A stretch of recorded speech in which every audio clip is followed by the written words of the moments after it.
All right, time to talk about our health. October is Breast Cancer Awareness Month, and there's a new study showing that missing your first breast cancer screening could be more dangerous than you think.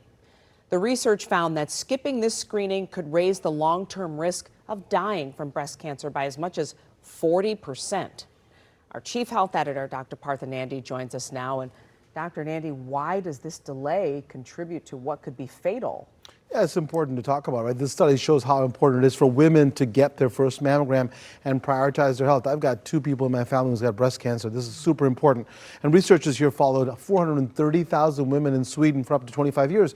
And here's what they found, that women who skipped their first mammogram were more likely to skip later screenings. And the risk was serious. Women who missed their first screening had 1.5 times higher odds of stage 3 cancer and 3.6 times higher odds of stage 4 cancer compared with those who went to their first mammogram. Over time, this meant more deaths amongst the women who delayed. And that's because if breast cancer is found early before it spreads, the 5-year survival rate is over 99%. That's great. However, once it spreads to other organs, the survival rate drops to around 32%. So, hey, skipping that first mammogram often sets up a pattern, and we don't know exactly why, but reasons could include a lack of awareness, barriers to access, or fear of the results that people just don't want to find out.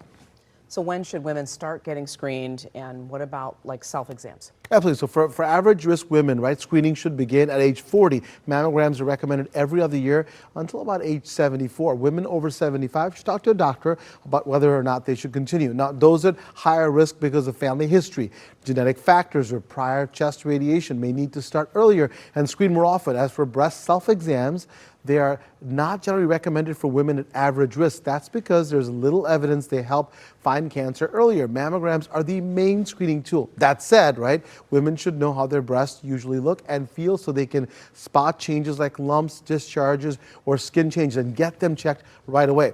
Now, getting that first mammogram is an investment, in my opinion, in your long-term health. You're taking an important step to reduce your risk, especially when it's combined with a healthy lifestyle, like staying active, maintaining a healthy weight, limiting alcohol, and not smoking. Early screening saves lives. And men, also remember, men do get breast cancer, so you should also watch if you have any changes. All right, that's important to say. Thank you so much, Of course, my pleasure. This week on the Dr. Nandi Show, autism is a complex neurological condition that affects communication, behavior, and social interaction. Dr. Nandi joined by one woman sharing her diagnosis and her journey, and an autism expert to discuss the importance of early support. That's this Monday, October 6th at 2 a.m.